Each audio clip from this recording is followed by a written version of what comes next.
The great oaken doors of the throne room boomed shut, the sound echoing like a death knell in the sudden, cavernous silence. For a month my world had been a whirlwind of ceremony and celebration, the roar of the Vathar pack a constant thunder in my ears. Now there was only the hiss of torches in their iron sconces and the whisper of my own breathing. The air, once thick with the scent of roasted meat, spiced wine, and the cloying sweetness of celebratory flowers, was now clean and cold, smelling of ancient stone, beeswax, and something else. Something wild and dangerous, like the air before a storm. It was the scent of him, King Darren Vathar, my husband.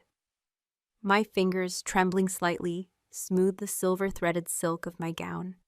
It was a magnificent creation, spun with moonlight and promises, each stitch a testament to the alliance that had brought me here. I, Ilaria Mornell, an Omega from a lesser bloodline, was now Luna Queen. The weight of the iron and silver crown on my head was a solid, comforting pressure, a constant reminder that I'd succeeded. I had escaped the pitying glances, the whispers of being too meek, too barren, too Omega. I had walked through fire and emerged with a crown. The fear that had lived in my bones for a lifetime was supposed to have burned away in the heat of my triumph. Yet, a single stubborn ember of it remained, flickering low in my belly. Darren stood before the twin thrones, his back to me as he stared into the great, dark hearth where a low fire crackled. He hadn't spoken a word since the doors had closed, hadn't even turned to look at me. He was a terrifying silhouette of power, his broad shoulders straining the dark tunic he wore, the hilt of a ceremonial blade, a slash of silver at his hip. The legends that surrounded him were as much a part of his presence as the air he breathed. They called him the Wolf of the North, the King of Scars.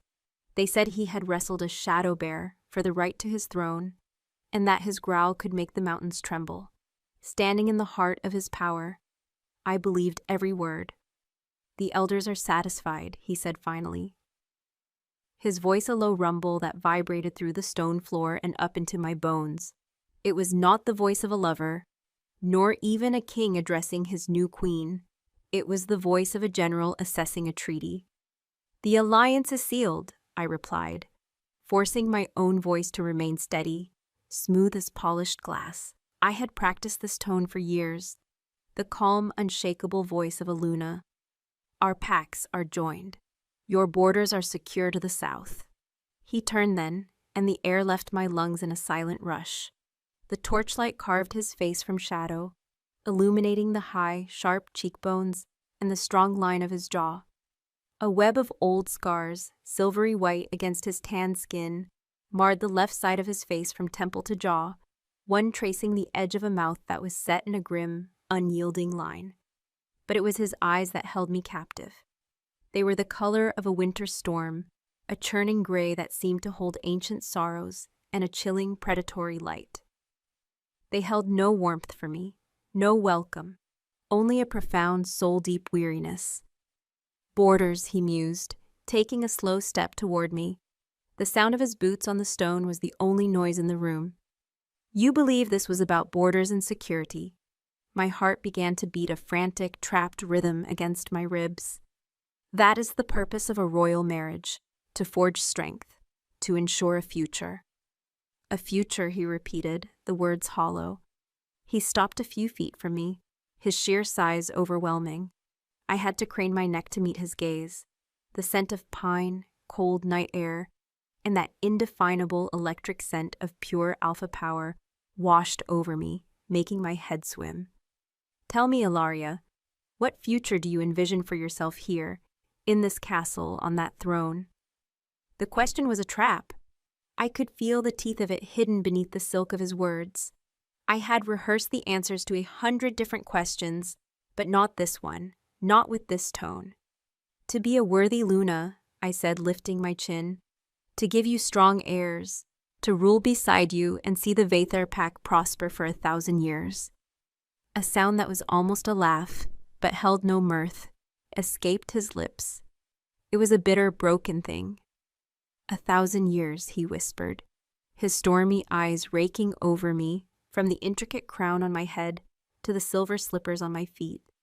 He saw the gown, the jewels, the carefully crafted queen. I wondered if he saw the terrified Omega girl cowering beneath it all. Every Luna before you had the same ambition, grand, noble ambitions. My blood went cold. Before me? The words were a faint breath. The histories I'd been given were carefully curated. There was no mention of a previous Luna. It was said he had ruled alone since his father's death. There was Lyra, he said, his voice dropping, becoming a litany of ghosts. She loved the winter gardens. She lasted 11 months. He took another step, closing the distance between us. I could feel the heat radiating from his body. Then there was Seraphine. She had a laugh like wind chimes. She died in this very room, 7 months. His gaze flickered to the shadows in the corner, as if he could still see her there. And Isolde, proud, fierce. She swore she would break it. She barely saw the spring. 4 months. I couldn't breathe. My carefully constructed world, my victory, my entire future was cracking, splintering into pieces around me. This wasn't a confession. It was a curse. I don't understand, I stammered, the Luna's calm shattering like glass. An illness? Assassins? Darren finally reached me, his large, calloused hand coming up not to caress my cheek, but to cup the back of my neck. His touch was not cruel, but it was possessive, absolute, a claim.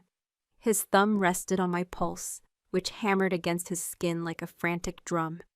No assassin's blade is this precise, he murmured, his eyes holding mine, drowning me in their gray depths. No illness is this patient. It is a curse, bound to my blood, to this throne. It hungers for the bond.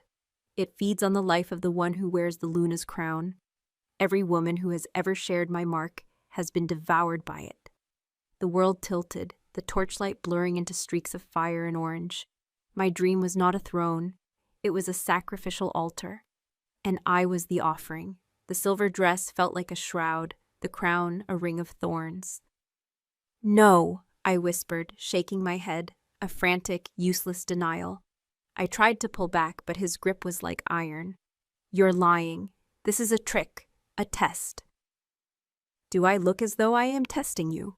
He asked, his voice raw with a pain so old it had become a part of him. I am giving you the truth you were not meant to hear, until the vows were sealed and the gates were barred. You were chosen, Ilaria, for your ambition, for your resilience. The elders hoped your fire would be strong enough to burn the shadow away. His lips twisted into a bitter snarl. They are fools. Hope does not starve this thing. It only seasons the meal. My survival instincts, honed by a lifetime of being overlooked and underestimated, screamed at me. I shoved against his chest with all my strength. It was like pushing against a mountain. He didn't even flinch. Let me go, I hissed, my voice breaking, terror clawing its way up my throat. I reject the union. I will not be your sacrifice. I turned and ran, the heavy silk of my gown tangling around my legs. I didn't care about the throne, the crown, the power. I cared only for the life I had fought so hard to claim. I reached the massive doors, my hands scrabbling against the cold, unyielding wood, searching for a latch, a handle, anything. They were barred from the outside, a cage. My beautiful palace was a silver cage. A low growl echoed behind me, a primal sound that bypassed my ears and went straight to the marrow of my bones. It was the sound of the Alpha King, a sound of absolute authority, and every instinct in my Omega body screamed at me to submit, to fall to my knees. I fought it, my nails scraping uselessly against the carved oak. In the next instant, he was there, his body pressing me against the door, caging me completely. One arm slammed against the wood beside my head, the impact shuddering through me. The other hand seized my chin, forcing me to look at him. There is no rejection, he growled, his face inches from mine. His eyes were no longer just gray. Flecks of silver and black swirled within them, the wolf so close to the surface it was terrifying. The vows have been spoken. The magic has been woven. You are my Luna." "I will not die for you," I cried, tears of rage and terror finally spilling over, tracing hot paths through the fine powder on my cheeks. "You misunderstand." His voice was dangerously soft, a predator's whisper. "You will not die for me. You will die because of me." And then he lowered his head, his lips bypassing mine, his breath hot against my throat. I struggled, a panicked sob tearing from my lips, but his hold was unbreakable. His gaze locked on the place where my neck met my shoulder, the sacred spot where a mate's claim was made. "The mark seals the bond," he murmured against my skin, his voice thick with a strange mix of regret and grim necessity. "And it is the bond that feeds the curse. Once it is done, you can never leave. You are mine until the shadow takes you." I screamed then, a desperate, hopeless sound that was swallowed by the vast, empty room. His teeth, sharper than any human's, grazed my skin. It was a terrifying, intimate threat. For a fleeting second, my own dormant wolf, the weak and frightened thing I had kept hidden my whole life, whimpered in the back of my mind. A pathetic plea that was part terror, part a deeply ingrained, instinctual yearning for this very thing, for the claim, for the bond. Then came the fire. His teeth sank into my flesh, and a pain so sharp, so electric, it stole my breath, shot through my entire body. It was a searing, agonizing brand, but beneath the agony was something else, a flood of pure, untamed power, his power. It poured into me, a rushing river of lightning and thunder, awakening every dormant cell, forcing my weak wolf to her knees. I felt the intricate threads of a bond snapping into place, weaving his soul into mine, a beautiful, terrible tapestry of fate. He pulled back, his mouth stained with a trace of my blood. His eyes were dark, swirling with the power he had unleashed. I slumped against the door, my legs trembling too much to hold me, my hand flying to the wound on my neck.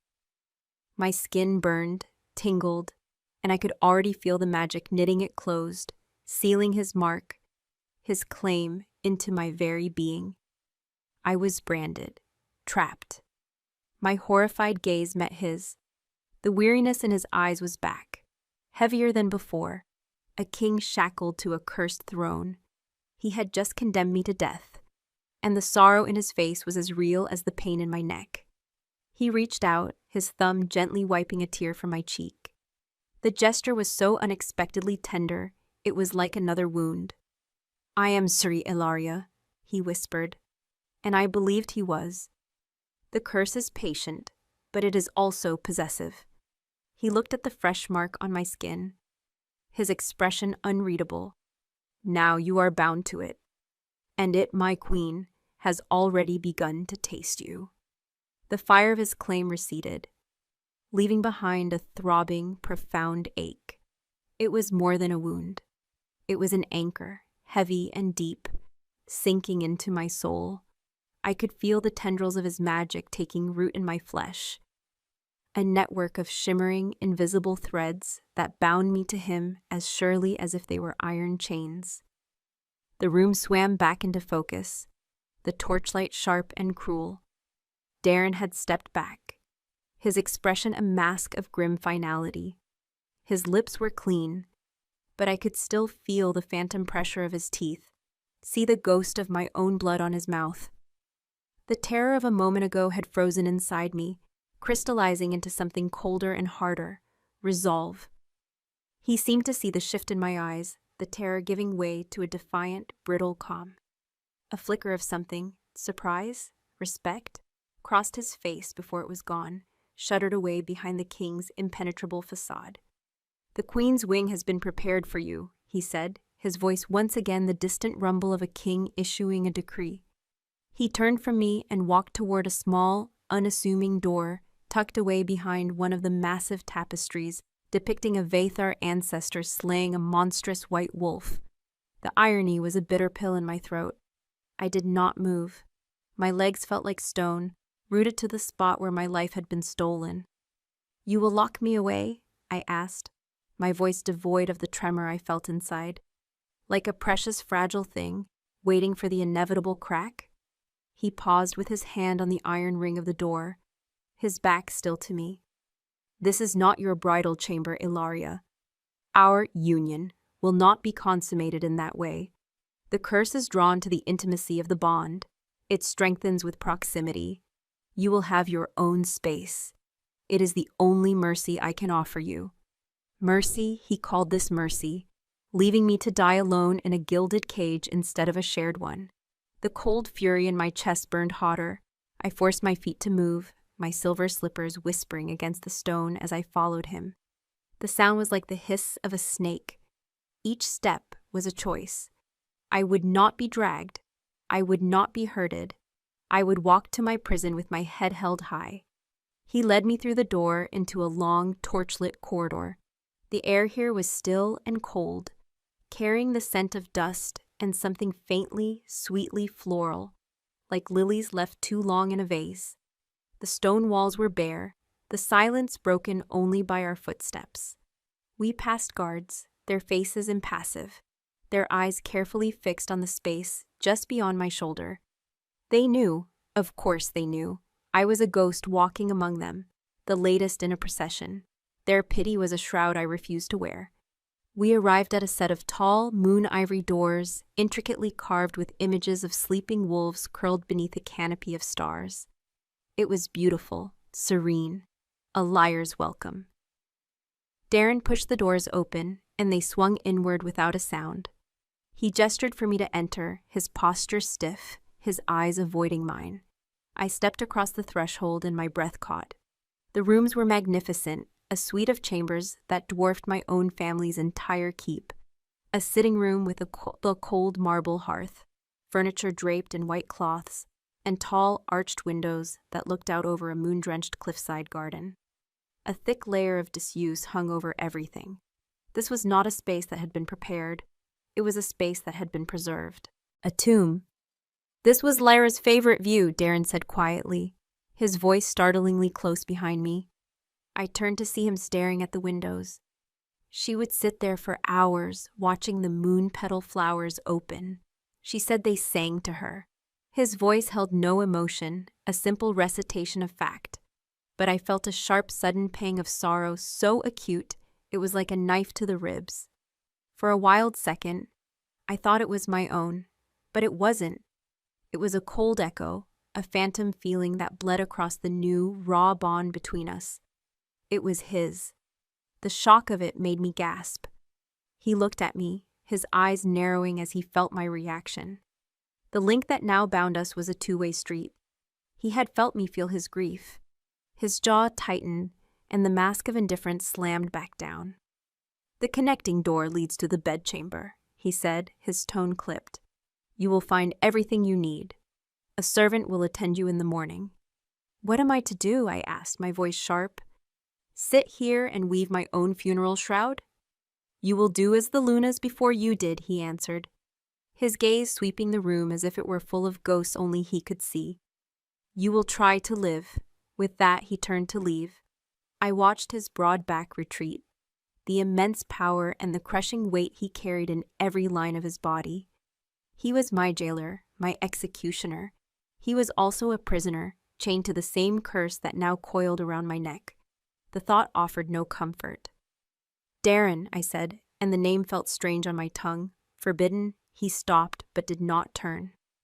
"Why?" I whispered, the one question that screamed in my mind. "Why continue this? Why bring another woman here to die? For an alliance? For borders?" He was silent for a long moment.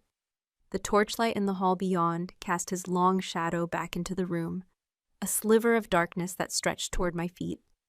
"Because the seers promised that one day a Luna would be strong enough," he said, his voice low and strained, heavy with the weight of countless failed hopes, that a bond of true fire could burn the shadow out. It is a fool's hope, but it is the only one my bloodline has left. He left without another word. The heavy ivory doors swung shut, and I heard the distinct final sound of a bolt sliding home. I was alone.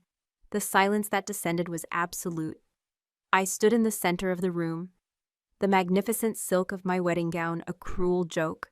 Slowly I lifted my hands and unpinned the iron and silver crown. It was heavier than I remembered. I set it on a dusty table, the sound unnaturally loud in the quiet. Then my fingers went to the throbbing mark on my neck. The skin was smooth, already healed, but a complex pattern was now raised there, like a scar or a tattoo.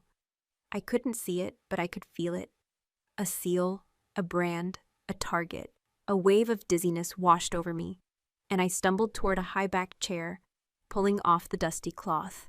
My wolf, the timid, suppressed creature within me, was whining. It felt the bond, the undeniable claim of its alpha, and it craved his presence with a primal, humiliating need that my human mind fought with every ounce of its will. The conflict was tearing me apart. To want the source of your own doom, what could be more monstrous? My eyes fell upon a corner of the room I hadn't noticed before. Tucked away in an alcove stood a magnificent loom, a half-finished tapestry still stretched upon its frame. The threads were colors of flame and sunset, a vibrant, fierce pattern of a she-wolf battling a formless, coiling shadow. But the work was unfinished. Dust coated the threads, and a silver needle, still threaded, was stuck in the fabric as if the weaver had been interrupted mid-stitch and never returned. Isolde, proud, fierce, she swore she would break it. I walked toward it, my fingers tracing the dusty threads. This was hers. Her fight, immortalized in silk. Her defiance. She had lasted 4 months. Had she been working on this the day the curse finally took her? On a small table beside the loom sat a silver music box, its lid inlaid with mother of pearl.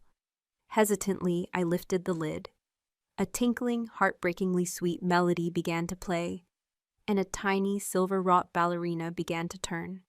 The tune was light, full of joy, a stark contrast to the oppressive sorrow in the room. Seraphine.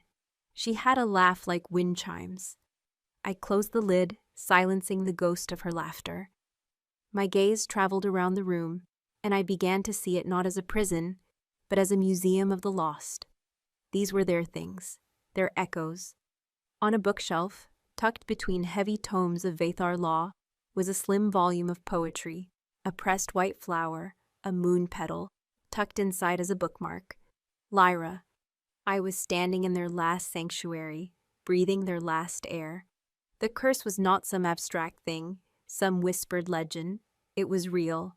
It had lived in these rooms and taken these women, piece by piece. The floral scent in the air. It wasn't old lilies. It was Lyra's perfume, still faintly clinging to the air after all this time. A frantic, desperate energy seized me. I would not simply wait. Isolde had fought. I had to know how. I went to the bedchamber, a vast, cold room dominated by a canopied bed draped in heavy, silver velvet. It was an opulent crypt. I ran my hands over everything, the carved bedposts, the mantelpiece, the heavy wooden chest at the foot of the bed. I was searching for something, anything, a clue, a message left behind, a warning. My fingers brushed against the base of the stone mantelpiece. One of the carved wolves seemed different. Its stone eye wasn't as smooth as the others. Pressing on it, I felt a faint click. A section of the hearthstone beside the fireplace shifted, revealing a dark, hollow space within. My heart hammered against my ribs. I knelt, reaching into the cold darkness. My fingers closed around a small, leather-bound object. A book, a diary. I pulled it out, my hands trembling as I carried it back to the faint moonlight spilling from the windows. The leather was worn, the pages soft with age. I opened it. The first page was written in a delicate, looping script. The personal journal of Luna Lyra Vathar. My blood ran cold. I flipped through the pages. Lyra's entries were full of hope and love for the gardens, but they slowly gave way to fear, confusion, and descriptions of a growing coldness, a shadow that watched her from the corners of her vision. Then the handwriting changed. It became bolder, more angular. Seraphine's chronicle. Her entries were shorter, more frantic, documenting nightmares, whispers in the walls, the music box playing on its own. Finally, the last section, The script was a furious, sharp scrawl. Isolde's testimony. Her words were not of fear, but of war. She wrote of research, of rituals, of fighting back. She believed the curse wasn't just in Darren's blood, but tied to the castle itself, to the very stones. I turned to the final page. The writing was jagged, almost illegible, as if written in a frantic haste, the ink smudged. It was Isolde's last entry. It is not the king's blood alone. The bond is the key, but the lock is in the foundation. The heart of this castle is a heart of shadow. It feeds on us, on our light. The elders know. They call it the Old Pact, and they are terrified of it. It is not a curse. It is a presence, an ancient, hungry thing that sleeps beneath the throne. It whispers to me now. It calls me by the names of the queens who came before. It promises. The sentence was cut off, ending in a long, spidery streak of ink, as if her hand had been violently jerked away. And beneath it, as a chilling postscript, a single shaky word was added in what looked like a different ink, darker and fresher than the rest. Listen. The word listen was a brand on my mind, seared beside the alpha's mark on my skin. I did not sleep. To sleep felt like surrender, like closing my eyes in a room with a hungry wolf. I sat in the cold moonlight that streamed through the high windows, the dead Luna's diary clutched in my hands, its worn leather a talisman against the crushing silence. The castle was not quiet. Now that I was listening, truly listening, I could hear its secrets. I heard the sigh of the wind through the stone crenellations, a mournful, lonely sound. I heard the distant call of a nighthawk, and far below, the faint rhythmic tramp of the changing of the guard. But beneath those ordinary sounds there was something else. A low, subaudible hum, a vibration that seemed to emanate from the very foundations of the fortress. It was the deep, slow breathing of a sleeping leviathan. The heart of this castle is a heart of shadow. Isolde's words echoed in the hum. I spent the hours before dawn exploring my gilded prison. I ran my hands along the cold stone walls of the bedchamber and sitting room, pressing every carved rosette, every jutting stone, searching for what Isolde might have found. The air was thick with the phantom scents of the past. Lyra's ghostly moon petals, a trace of Seraphine's almond oil, the faint sharp smell of Isolde's ink. I was a ghost among ghosts, and their combined presence was a strange comfort. They had not been passive victims. They had been queens, and they had fought.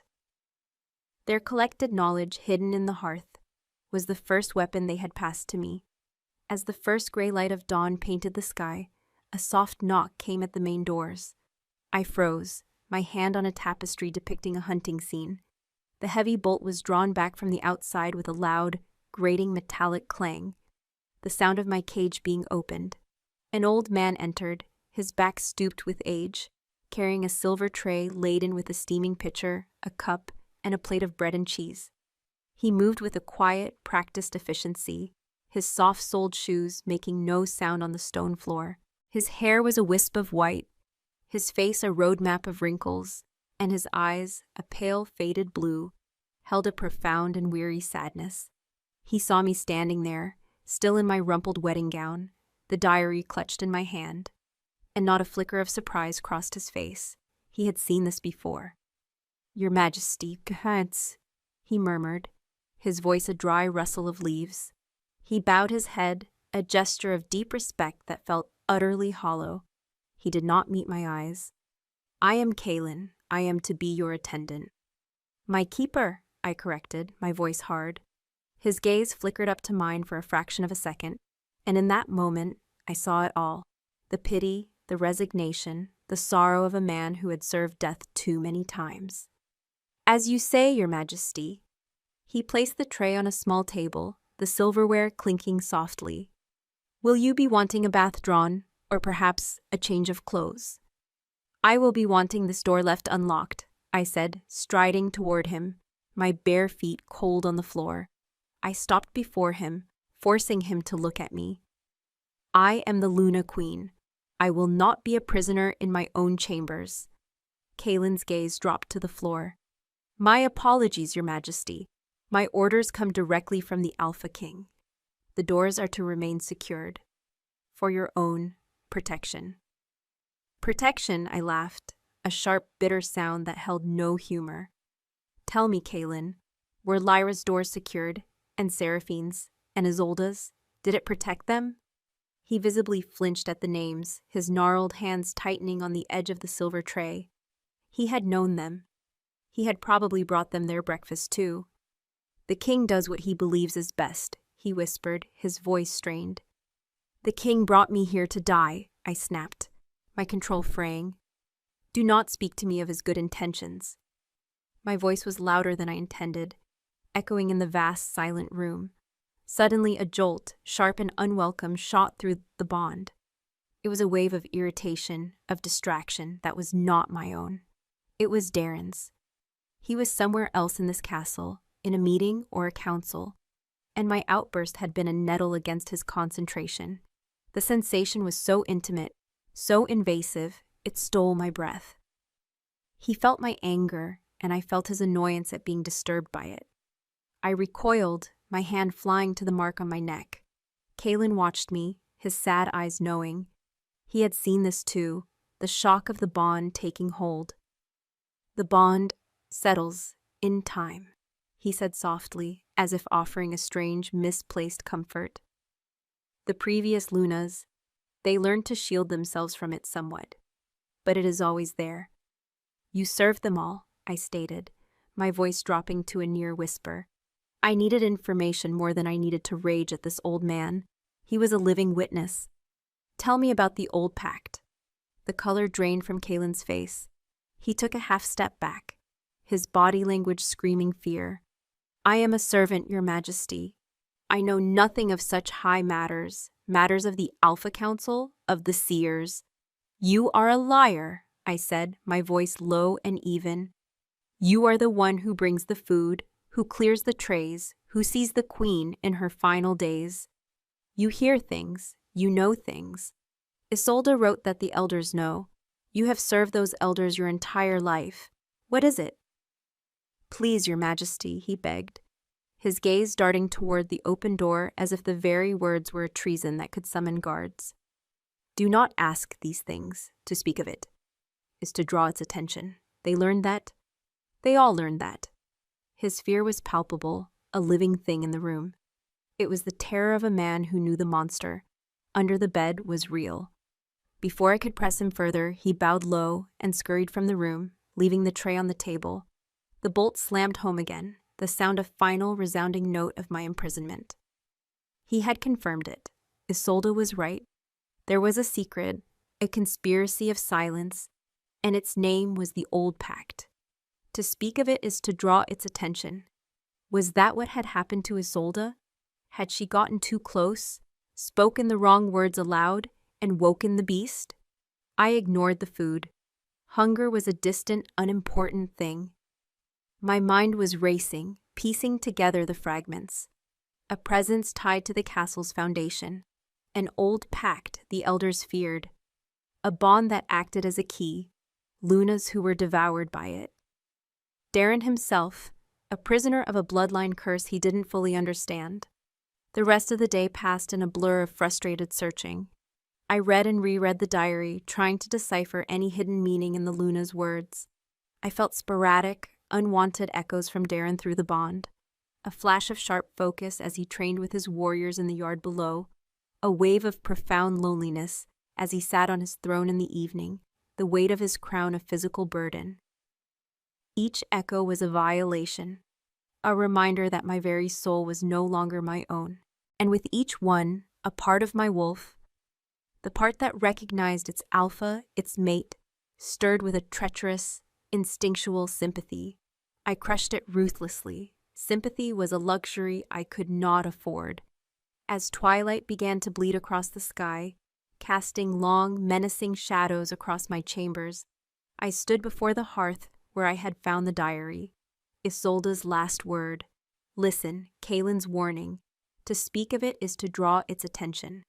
A presence in the foundation. It wasn't a riddle, it was a map. I knelt, pressing my ear to the cold stones of the floor. I closed my eyes, filtering out the sound of the wind, the creak of the old castle. I listened for the hum, the deep, slow breathing I had heard before dawn. There it was, faint, but undeniable. A thrum of ancient, dormant power that seemed to rise from the very bedrock beneath me. Slowly, carefully, I began to move around the room on my hands and knees, pressing my ear to the floor, my fingers tracing the seams between the massive flagstones. I was listening for a change in the vibration, a clue to where it was strongest. The sitting room, the bedchamber, the hum was constant, a low, even thrum, but near the wall that my chamber shared with the cliffside, behind a heavy, moth-eaten tapestry showing the founding of the Vather line, the hum was stronger. The stone here felt colder, the air heavier. I pulled the tapestry aside, revealing a section of unremarkable stone wall. But as I ran my hands over it, I felt it. A faint, almost imperceptible draft. It was coming from a thin vertical seam near the floor. I pressed my fingers into the crack, my nails scraping against the stone. It was solid. Frustration mounted. I was so close. I could feel it. I leaned my head against the cold wall, defeated. The stone was smooth, except for one small, barely raised carving at about eye level. It was a tiny, coiled wolf, almost identical to the ones on the mantelpiece. An artist's signature, perhaps. On instinct, I recalled the mechanism on the hearth. I pressed my thumb into the center of the carved wolf. For a moment, nothing happened. Then, with a low groan of grinding stone, a section of the wall beside me, no wider than my shoulders, receded inwards and slid silently to the side. A wave of air washed over me, and my stomach churned. It was a cold, subterranean breath, carrying the scent of damp earth, of decay, and of something else, something metallic and faintly sweet, like old blood and withered roots. It was the scent of shadow, a smell of profound and ancient wrongness. I peered into the darkness.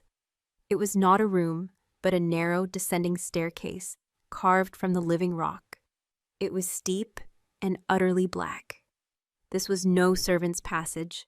This was something else, something secret and old.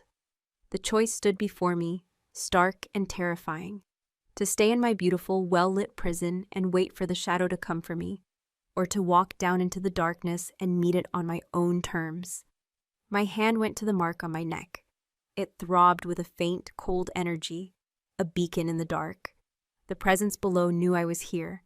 It had been waiting. Taking the diary and tucking it into the bodice of my gown, I took a single shaky breath and stepped across the threshold, into the cold, waiting dark. The stone panel slid shut behind me with a soft, final thud, sealing me in. The scent of shadow was all around me now, thick and cloying. And from the impenetrable blackness below, I could have sworn I heard a faint sibilant whisper that sounded like my name. The darkness was absolute, a physical presence that pressed against my eyes and filled my lungs. The heavy silence was broken only by the frantic beat of my own heart and the whisper of my silk gown against the rough-hewn stone. I took a step down, then another, one hand trailing against the damp, cold wall for balance. The air grew colder with each step, the scent of rot and old blood growing stronger, clinging to the back of my throat. This was the castle's secret underbelly, a place of forgetting. This was the lock Isolde had written of. My omega senses, long suppressed and deemed useless, began to stir. They were weak, pathetic compared to the sharp senses of a true wolf, but here, in the utter blackness, they were all I had. I could feel the subtle shifts in air pressure, could smell the difference between ancient, dry stone and the seeping dampness that signaled the deep earth. I could feel, more than hear, the immense sleeping weight of the castle above me. The stairs descended for what felt like an eternity, spiraling down into the mountain's core. The low hum I'd felt through the floor was louder here, a constant visceral vibration that resonated in my bones. It was the source of the castle's life and its decay. Finally, my foot met level ground. I stood in a vast open space, though I could see nothing. The air was still, heavy with a waiting stillness. I took a tentative step forward, my arms outstretched. and my fingers brushed against something tall, cylindrical, and cold. A pillar. I felt my way around it, discovering it was one of many, like the trunks of petrified trees in a dead forest. I was in a massive, subterranean cavern. Something inside me, a primal instinct I didn't know I possessed, screamed a silent warning. I was not alone.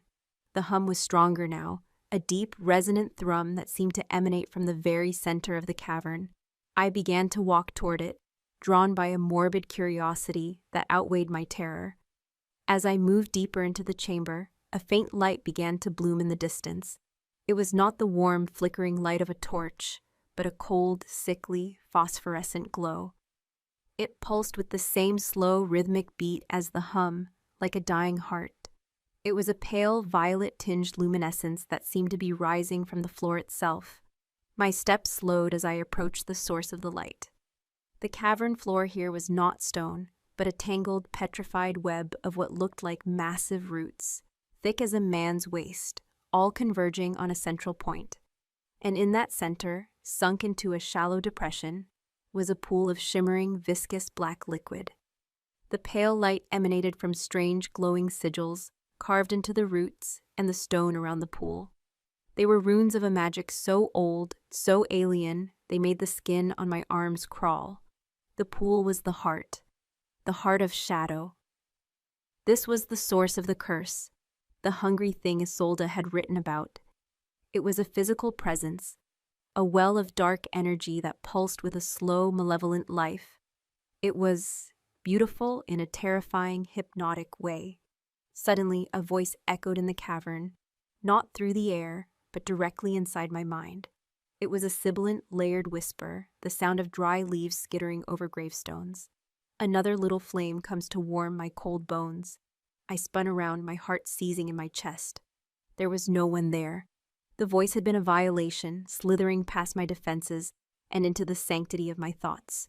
So bright, so full of fear and fire. Isolde was like you. She thought she could starve me. She fought so hard. The voice was laced with a cruel, ancient amusement. She only made the meal more satisfying. "Who are you?" I whispered, my voice trembling, swallowed by the vastness of the cavern. A low chuckle answered me, a sound that seemed to come from the roots, the pool, the very air. "I am the foundation. I am the pact.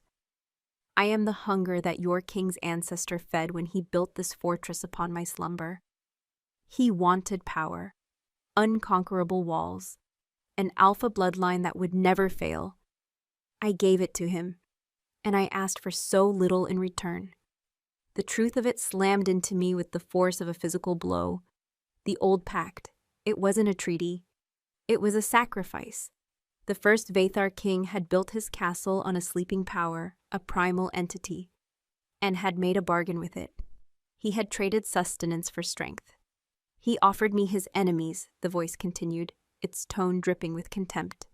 "Prisoners, trespassers, weak bloodlines, but I am a creature of discerning taste.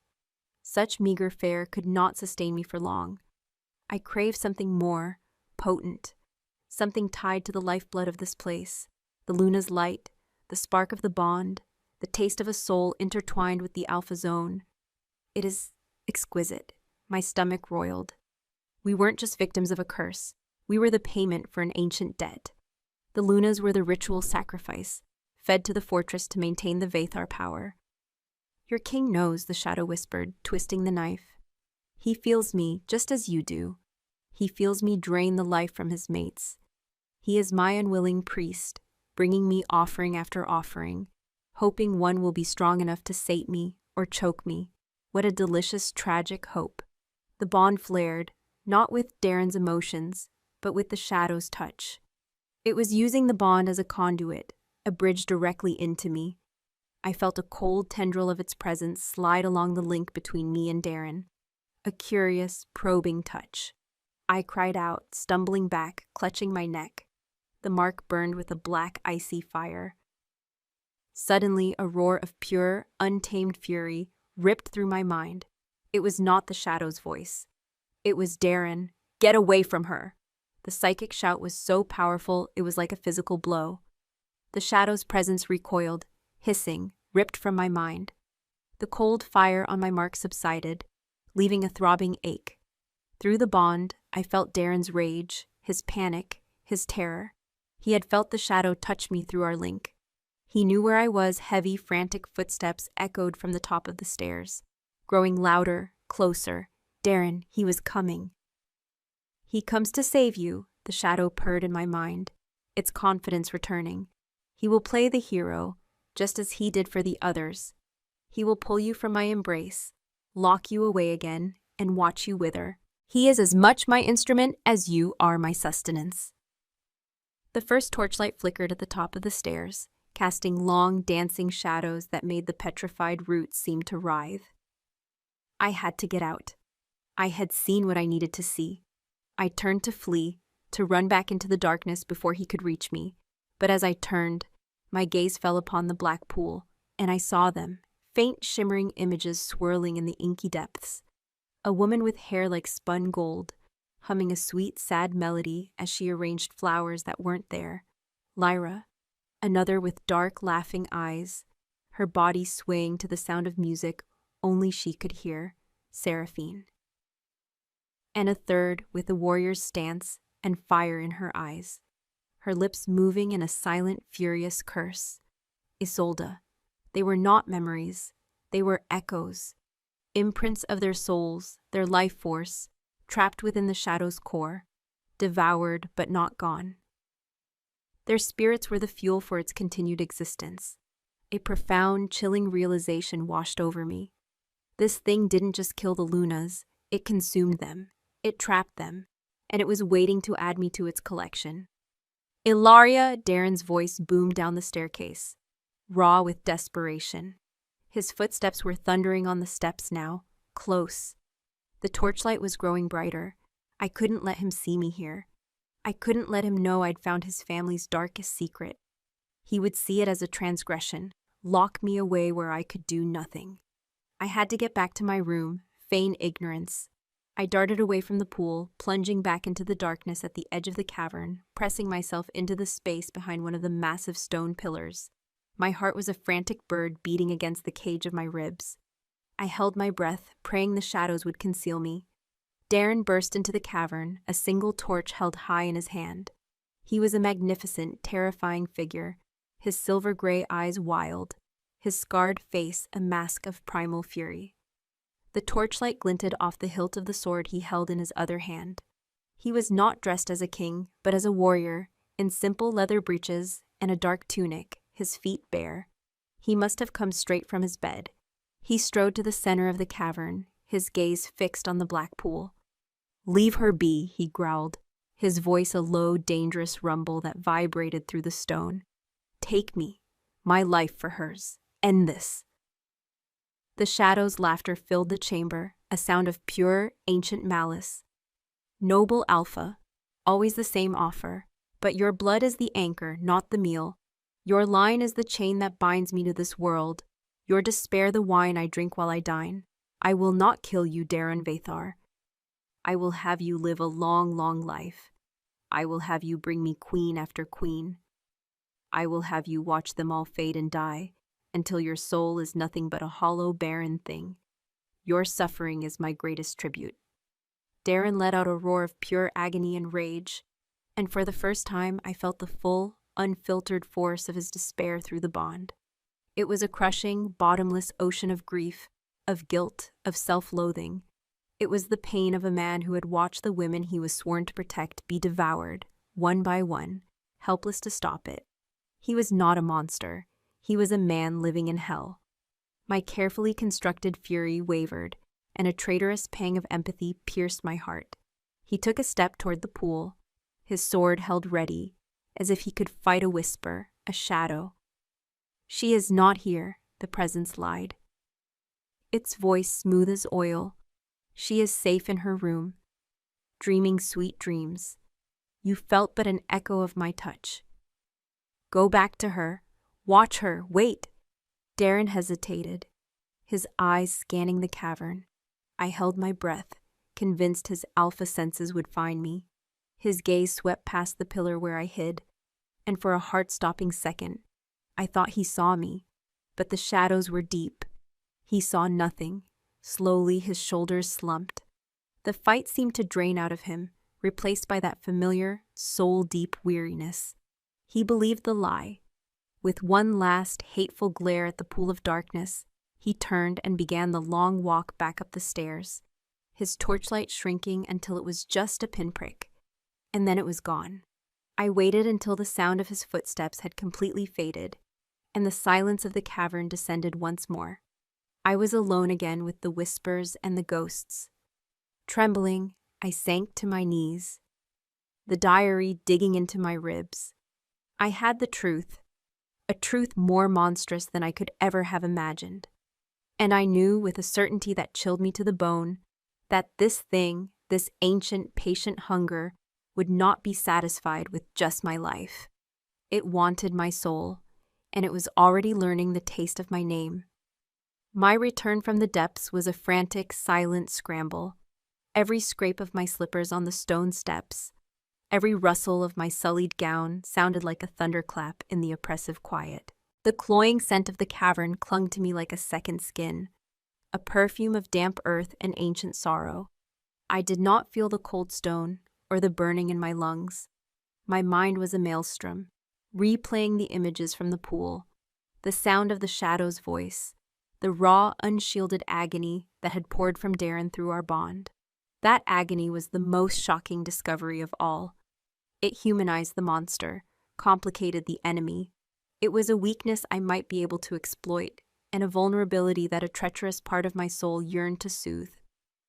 I reached the top of the stairs, my hand fumbling in the darkness for the release mechanism. The stone panel slid open with a soft grinding sound. I slipped back into my chambers and sealed the passage behind me, leaning against the cold wall, my body trembling with adrenaline and exhaustion. The room was just as I had left it, bathed in the serene, deceptive light of the moon, a prison pretending to be a sanctuary. I had to move quickly. He believed I was here. He would come. I tore off the filthy, ruined wedding gown, a symbol of a life that had been a lie from the start. I let it fall to the floor in a heap of silver silk and broken promises. Shivering in the cold air, I found a simple woolen nightdress in one of the wardrobes, plain, gray, the color of ashes. The dress of a widow, or one who soon would be. I scrubbed my hands and face with the cold water from the pitcher Kaylin had left, trying to wash away the scent of the grave, but it was useless. It was inside me now. I sat on the edge of the bed, the diary a cold weight in my lap, and I waited. I didn't have to wait long. Through the bond, I felt him coming. It was like feeling the approach of a thunderstorm, a roiling mass of turbulent energy, fury, fear, and a desperate, possessive protectiveness that was so intense it made my teeth ache. He wasn't walking, he was stalking the halls, his power a palpable wave that preceded him. The bolt on my door wasn't drawn, it was ripped open. The heavy ivory doors crashed against the inner walls, and Darren filled the doorway. He was exactly as he had been in the cavern, wild, barefoot, a sword still gripped in his hand. His storm-gray eyes found me, and he crossed the room in 3 long strides, the floor vibrating with the force of his presence. He stopped before me, his shadow swallowing me whole. He was breathing heavily, his chest rising and falling, the muscles in his arms corded and tight. His gaze raked over me, searching for injury, for the touch of the shadow. "What did it do to you?" he demanded, his voice a low, ragged growl. "What did you feel?" I met his gaze, my own calm, a fragile shield against the tempest of his emotions. "I was dreaming," I said, the lie tasting like ash on my tongue. "A nightmare." I felt a coldness, a presence in my mind, whispering. This much was true enough. His eyes narrowed, searching my face for deceit. The bond between us hummed with his suspicion, his desperation to believe me. "Show me the mark," he commanded. It was not a request. He reached out, his hand large and warm, and gently but firmly turned my head to the side.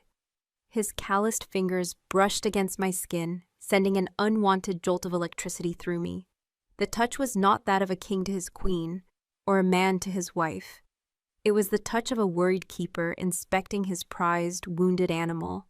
His thumb traced the raised, intricate pattern of the mark, and I felt the touch echo deep inside me, a strange resonance in my very soul. A wave of his relief washed over me through the bond as he found no corruption, no sign of the shadow's lingering touch. He let out a breath he seemed to have been holding since he'd burst through the door. "It found you," he whispered, his voice rough with self-loathing. "Even in here, it reached for you." He pulled his hand away as if my skin had burned him, and took a step back, the king's mask of cold authority slamming back into place. "The guards will be doubled. You will not be left alone for a moment." "And you think that will stop it?" I asked, my voice quiet but edged with steel. I stood up, forcing him to look me in the eye, not down at me. "It is not a thing of blades and bars, is it? It's a whisper. It came to me in my sleep, in a locked room. Your guards are useless." "I will not let it have you," he snarled, his control snapping. He gestured wildly around the opulent room. Lyra loved the light. I had every window in this wing expanded. Seraphine loved music. I had minstrels play outside her door from dawn till dusk. Isolde was a warrior. I gave her a blade and trained with her myself. None of it mattered. It took them all. His voice broke on the last word, and the raw agony I had felt in the cavern bled through the bond again. A fresh, open wound. My heart, against all reason, ached for him. This was his curse, his failure, his unending nightmare. This raw, exposed pain was a more potent weapon against me than any threat. "Then your methods are a failure," I said, forcing the coldness back into my voice, building my walls against the flood of his grief. "You treat the symptoms, but you fear the disease. You hide your queens away and wait for them to die. You call it protection. I call it cowardice." His head snapped up, his eyes blazing with a fury that could curdle blood. "You dare?" "I dare," I interrupted, stepping toward him, my chin lifted in defiance. "You brought me here to be a sacrifice. You bound me to this fate without my consent. You have no right to my obedience. You have no right to my fear, and you will not have my passive acceptance." We stood inches apart, a stalemate of wills. The air between us crackled, thick with his alpha rage and my cold, desperate resolve. For a moment, I thought he might strike me. His wolf was close to the surface, a primal violence swirling in the gray depths of his eyes, but I did not flinch. I had faced the heart of the shadow tonight. The King of Scars no longer held the same terror for me. "What would you have me do?" he finally asked, his voice a low, dangerous growl. "Allow you to walk into its maw." "I would have you give me a sword," I said, my voice ringing with a conviction that surprised even me. "Not a literal one like you gave Isolde, a real one, knowledge." Isolde wrote of research. She fought back. "I will do the same. I want access to the royal archives, to the Vathar histories, all of them, uncensored. I want to read of the Old Pact. I want to understand what is trying to kill me." He recoiled as if I had struck him. "Forbidden," he hissed. "That knowledge is poison. No Luna has ever been granted access." "And every Luna is dead," I countered swiftly. "Your secrets and your prohibitions have protected nothing. They have only guaranteed the outcome. If I am to be your offering, Darren, then let me at least study the altar. Let me understand the nature of the god that demands my blood." His face was a storm of conflict. Every instinct, every tradition, every law screamed at him to refuse. But the fresh guilt of the shadow touching me, the raw memory of the Lunas he had lost, was a powerful counter-argument. He looked at me, truly looked at me, and I think for the first time he did not see a nameless, faceless bride doomed to die. He saw a fighter. He saw someone who was not yet broken. "It will not save you," he said, the words heavy with the certainty of his own repeated failures. "Perhaps not," I replied, "but I will not die in ignorance, waiting in a pretty room for the whispers to begin. I will die with my eyes open, on my feet." He stared at me for a long, silent moment. The fury in his eyes slowly receded, replaced by that deep, ancient weariness, but now it was tinged with something else. A flicker of grudging respect, a spark of a long-dead hope he clearly hated himself for feeling.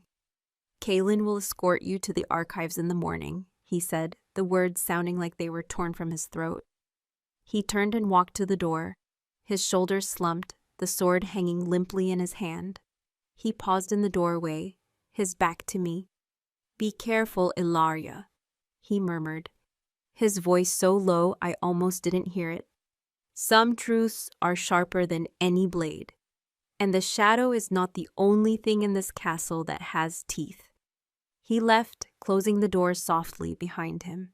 I stood alone in the silence, my entire body trembling with the aftermath of the confrontation. I had won. I had gained a foothold. I was no longer a prisoner waiting in a cell. I was a player in the game.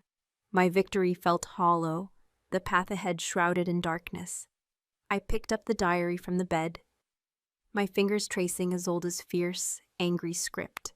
She had been so close. The bond is the key, but the lock is in the foundation. I had found the lock. But the key, the bond itself, how could a bond be a key? I ran my fingers over the inside cover of the diary, feeling the stiff parchment. It felt thicker here, a double layer. My heart began to beat faster. I went to the small dressing table and picked up a silver hairpin. Carefully, painstakingly, I worked the tip of the pin into the seam at the top of the cover, separating the glued layers of parchment. It peeled back, revealing a hidden space within. Tucked inside was a small, folded piece of vellum, brittle with age. Isolde's sharp, urgent script filled the tiny space. It was not a long entry. It was a single, terrible discovery. A final, desperate piece of the puzzle she had uncovered before the shadow took her. It feeds on the life force that flows through the bond. But the flow is not one way. The bond can be a weapon, a conduit. If the right element is introduced, it could poison the source. Ancient texts speak of a ritual of unmaking. It requires a catalyst, something to break the parasitic loop. Not iron, not silver, not fire. The ritual names it Corvus Sanguis, the crow's blood, the blood of a king, willingly given, his life for its death. It is the only way. The words on the vellum were a death sentence. The blood of a king, willingly given. Isolde's final, terrible secret was not a key to victory, but a key to a different kind of sacrifice. Not mine, but his. To destroy the shadow, I would have to destroy the man fate had bound me to. The irony was a venomous serpent coiling in my gut. I had spent my life craving power and position, only to be handed the power to kill the very source of that position. To save myself, I had to become an executioner. The next morning, Kaelin arrived not with a breakfast tray, but with a hooded cloak of dark wool. His old, sad eyes held a new flicker of apprehension as he looked at me. The news of the Luna's unprecedented demand had clearly already swept through the castle's servant corridors. He did not speak, merely held the cloak open for me. I draped it over my simple dress, the hood shadowing my face, hiding the mark on my neck. I was a secret, a transgression, being moved through the castle's arteries. The royal archives were not in the grand sunlit towers of the keep. Kaelin led me down winding staircases, through cold, disused corridors where the tapestries were gray with dust, and the air was stale with the breath of centuries. We descended into the mountain, back toward the foundations, though this path was one of stone and mortar, not secret passages. The guards we passed, hulking Vathar warriors with wolves etched onto their leather armor, averted their eyes, their faces grim and disapproving. I was a disruption to the natural order of things, a lamb demanding to see the workings of the abattoir. Finally, we reached a massive iron-bound door, guarded by two of the king's elite royal guard, their faces scarred and impassive. A heavy, intricate lock, forged with silver and spells, secured it. Kaelin showed them a wax-sealed parchment bearing Darren's royal seal. One of the guards grunted, his eyes flicking to me with a mixture of suspicion and pity. before he produced a heavy iron key and turned it in the lock. The sound of the tumbler shifting was like the cracking of old bones. The door swung inward with a low groan, revealing a vast circular chamber. There were no windows. The only light came from enchanted crystals embedded in the ceiling, casting a cold, sterile blue-white glow over endless shelves of scrolls and leather-bound tomes. The air was dry and smelled of old paper, leather, and something else, the faint metallic tang of dormant magic. This was the Vathar legacy, the collective memory and power of a 1,000-year dynasty, and somewhere in this mountain of forgotten words was the truth of the old pact. His Majesty has granted you access to the historical and genealogical sections only, Kalen said, his voice a low murmur. He pointed toward a specific towering aisle of shelves. The arcane and ritual texts remain sealed to you. I am to remain here, by the door. You have until midday. I nodded, pulling the hood lower over my face, and walked into the forest of knowledge. My fingers trailed over the spines of the ancient books. The Line of Vathar, Volume 1, Conquests of the North, Treaties of the Sunken Lands, the official histories, glorious, sanitized, and utterly useless. I needed the truth that lay between the lines, the rot beneath the gilded facade. I found the section on the castle's construction, heavy, oversized tomes with pages of thick, yellowed parchment. The script was archaic, a crabbed, angular hand from a far older time.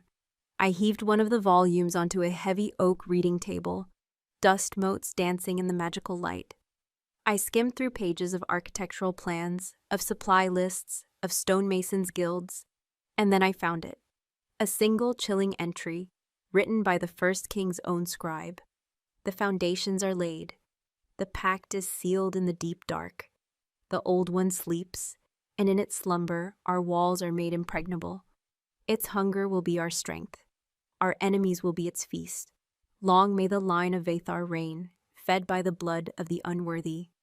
There it was, cold, clear confirmation. The castle was a cage built around a parasite, and the Vathar kings were its willing keepers. The unworthy had been the first sacrifices. But as the centuries passed, and the kingdom became more civilized, the supply of enemies must have dwindled. The shadow's hunger had turned inward. It had turned to the brightest light it could find, the Luna. My search grew more frantic. I needed to find any mention of Corvus Sanguis, the crow's blood. It sounded like a poetic euphemism, a piece of alchemical folklore, but Isolde had believed it. I pulled down scrolls on Vathar legends, on ancient northern folklore, on the rites of the first men. My fingers became stained with dust. My eyes burned from deciphering the faded script. And then, through the bond, I felt it. A sharp, searing pain that was not my own. It was a flash of agony so intense it made me gasp and stumble back against the shelves, sending a cascade of scrolls tumbling to the floor. The pain was in Darren's left arm, a deep, tearing sensation, followed by a wave of cold resolve and grim satisfaction. He was in the training yard. I could see it in my mind's eye, a fleeting vision gifted by the bond. He was sparring with his captain of the guard, a massive, bear-like man, but this was no mere practice. They were fighting with live steel, the ring of their blades sharp and lethal. Darren was pushing himself, punishing himself, using the physical pain to drown out the emotional turmoil. He parried a clumsy blow and left his own arm open, allowing his opponent's blade to slice a deep, bloody gash along his forearm. He grunted, his face a mask of controlled agony, but his eyes held a flicker of dark, desperate relief. He was trying to bleed out his own despair. Kalen rushed over at the sound of the falling scrolls. "Your Majesty, are you unwell?" "I'm fine," I managed to say, my voice shaky as I pushed myself upright. The phantom pain in my arm was already fading, but the echo of his self-destructive grief remained, a bitter taste in my mouth. He was as trapped as I was, and his solution was to tear himself apart. The blood of a king willingly given. The phrase slammed back into my mind with new, horrifying clarity. It wasn't about a ritual sacrifice on an altar. It was about this slow, deliberate self-destruction. The shadow fed on my life force. Could it also feed on his? Was he, in his own way, feeding the beast with his pain, his blood, his despair? I had to find the ritual. I turned away from the historical texts and toward the forbidden section Kaylin had pointed out. The aisle was blocked by a heavy iron grill, the lock glowing with a faint magical ward. It was impassable. But as I stood before it, my eyes fell on a single slim volume lying on a low stool just outside the gate. It was not a grand leather-bound tome. It was a simple wood-bound book, its cover bare of any title. It looked like a personal journal. It was out of place, as if someone had been reading it and left it here by mistake, or on purpose. My fingers trembled as I picked it up. The binding was cold, the pages whisper-thin. I opened it. The script was elegant, feminine. The first words made my blood run cold. My name is Alara, not Vathar. I will not claim the name of my cage. He calls me his queen, but I know what I am. I am the first offering after the enemies ran out. It was the diary of the first Luna to be sacrificed. Elara, my own name was its echo. She wrote of her love for a king who grew colder and more distant each day. She wrote of the whispers from the walls, the growing chill in her bones. She wrote of the court seer, a woman named Morwen, who had pitied her and secretly given her this journal, along with access to the forbidden texts. I flipped frantically through the pages, my heart hammering, and then I found the passage. Morwen has shown me the truth in the old texts. The pact can be undone, but the price is unspeakable. The entity is bound to the Alpha line through a blood bargain. To break the bargain, the line must be broken, not by an assassin's blade, which would only pass the curse to the next in line. It must be a willing severance, an abdication not of the throne, but of life itself.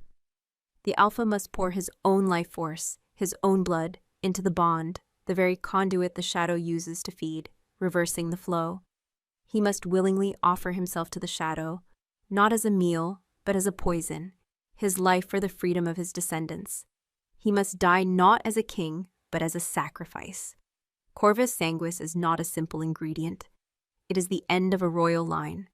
I sank to my knees, the book falling from my numb fingers. Isolde had it wrong, or perhaps she hadn't had time to uncover the full truth. The ritual didn't just require Darren's blood. It required all of it. It required his willing suicide. And he would do it. The realization struck me with absolute certainty. The man I'd seen in the cavern, the man I'd felt in the training yard, he was already trying to die. He hated his life, his legacy, his curse. If he knew there was a way to end it all, to save not just me but every woman who might come after me, to free his bloodline forever, he would walk into that cavern and offer his throat to the shadow without a moment's hesitation. And I would be free. I would be alive. I would walk out of this castle, my life my own again. It was everything I had wanted. So why did the thought of it feel like a blade twisting in my own heart? I looked at the mark on my neck in the reflection of a polished silver scroll casing. The bond, this cursed, intimate link that forced his pain into my soul. It had shown me the man beneath the monster, the prisoner inside the king.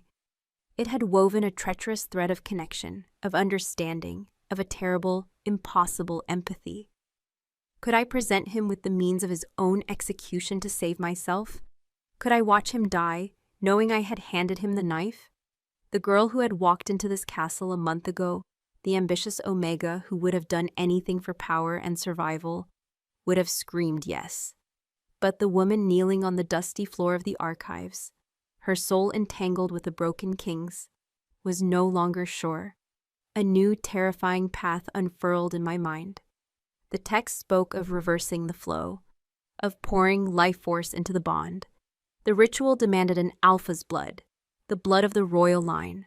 But the bond was now a part of me too. I was an Omega, weak, wolfless. But I was also a Vathar Luna, marked and claimed. What was my blood worth? What if there was another way?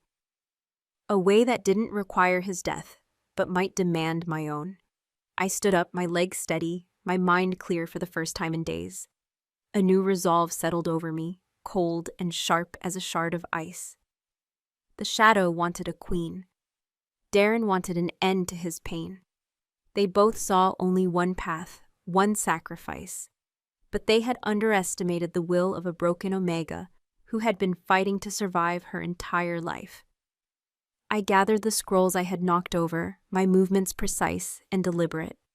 I placed Alara's diary back on the stool, a silent communion with the ghost who had given me the first piece of the puzzle. I would not be the next victim, and I would not be the king's executioner. I would find a third way, or I would die forging it. I walked out of the archives, my head held high, and met Kaylin's worried gaze. "I am finished," I said, my voice clear and strong. For the first time since my wedding night, it was the absolute truth. The old Ilaria, the one who had entered this room, was finished. A new one was just beginning. And she was done being a pawn in a king's gambit. She was about to change the rules of the game, a year, to the day, 12 full turns of the moon since I had arrived in a silver gown. A sacrificial lamb dressed for the slaughter. No Luna before me had seen this anniversary. They had all been consumed by the changing of the seasons. Lyra by winter's chill, Seraphine by the silence of spring, Isolde by the fading light of autumn. But I was still here, and it was summer. The air in the high gardens was warm and sweet, with the scent of sun-baked earth and the heavy perfume of the snowfire roses that climbed the ancient stone walls. The oppressive, soul-deep cold that had once radiated from the castle's foundations was gone, replaced by a simple, clean warmth that rose from the living rock. The castle breathed now, a gentle, steady rhythm of peace.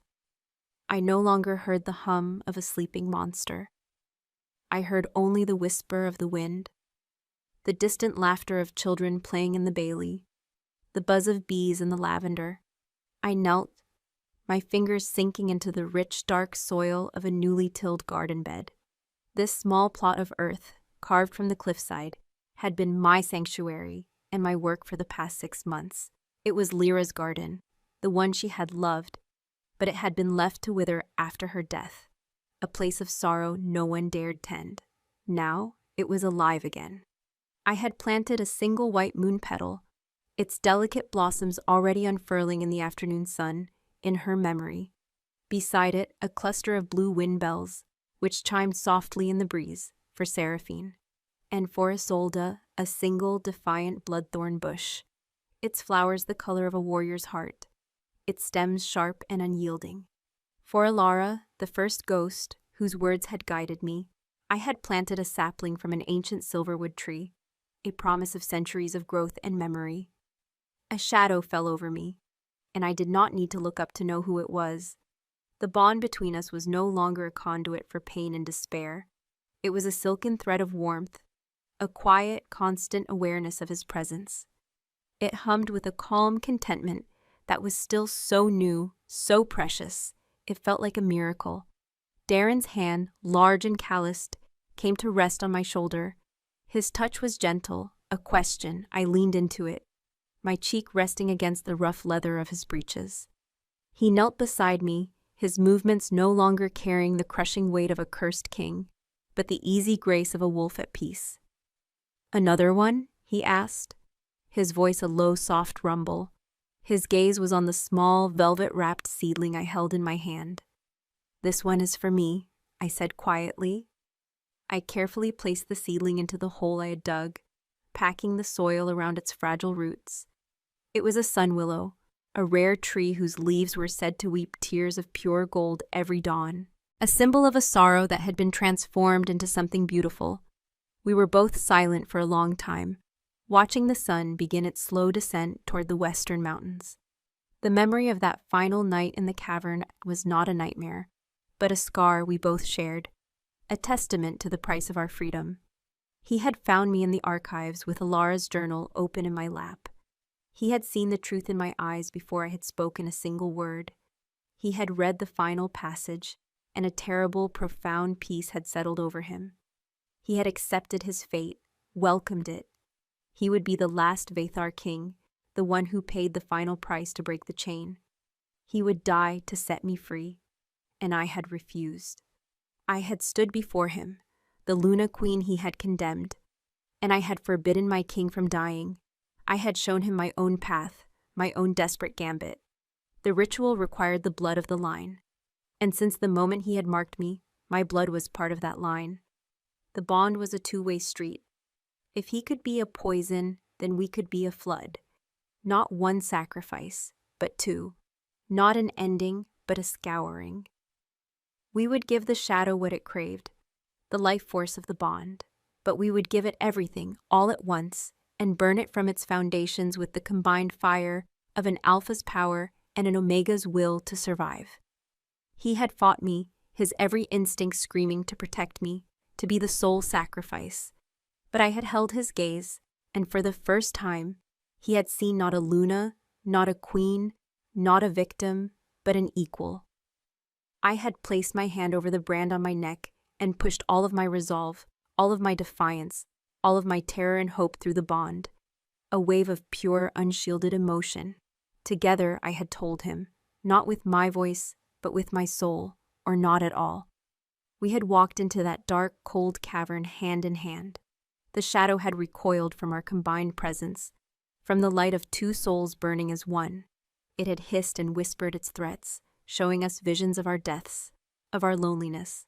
But we stood before the black pool, our reflections swirling with the trapped spirits of the lost queens. We had each taken a ceremonial dagger from the Vathar vaults, its obsidian blade sharp enough to cut through magic itself. And together we had sliced open our palms, his large hand enveloping my smaller one, our blood mingling in a torrent of red and silver, of alpha and omega, of king and queen.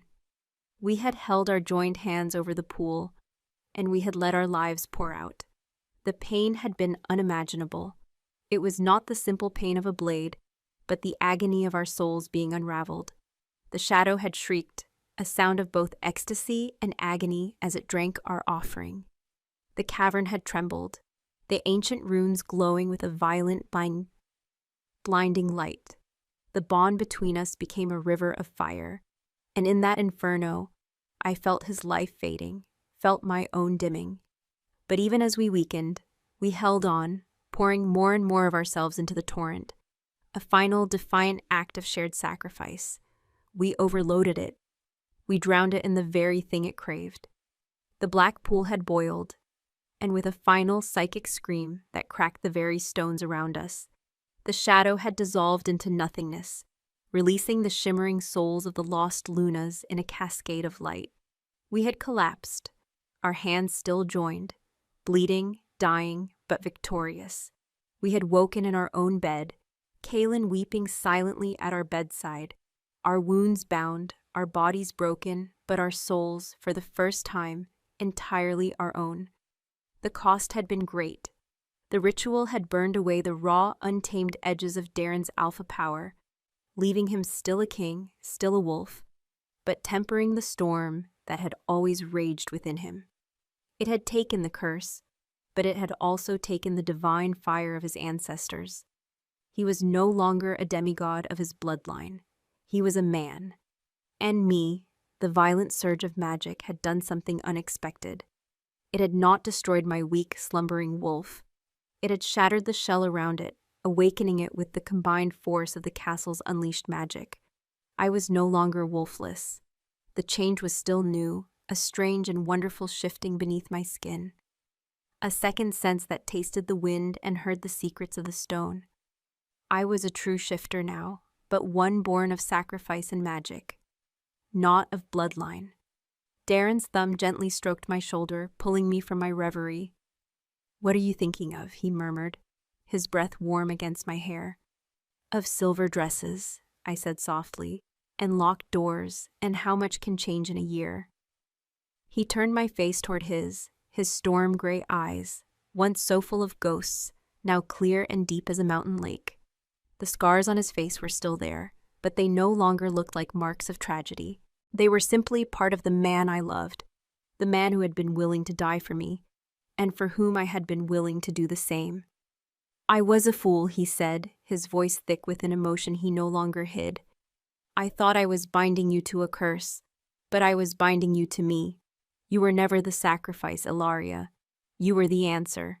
He leaned in and kissed me, a slow, deep kiss that tasted of sunlight and rich earth, and a love that had been forged in the deepest darkness. There were no more secrets between us, no more shadows. There was only this, a shared breath, a shared soul, a shared future. When he pulled away, he remained close, his forehead resting against mine. "The elders are calling you Ilaria the Uncursed," he whispered, a hint of a smile in his voice. I smiled back, a true, genuine smile. "I prefer my own title," I said. I looked out from our garden on the cliffside, over the sprawling lands of the Vathar kingdom. The sun was setting, painting the sky in hues of gold and rose. It was a new dawn for this land, for this castle, for this line. The Vathar dynasty had not ended in the dark. It had been reborn in it. He had been the last king of the old pact. And I,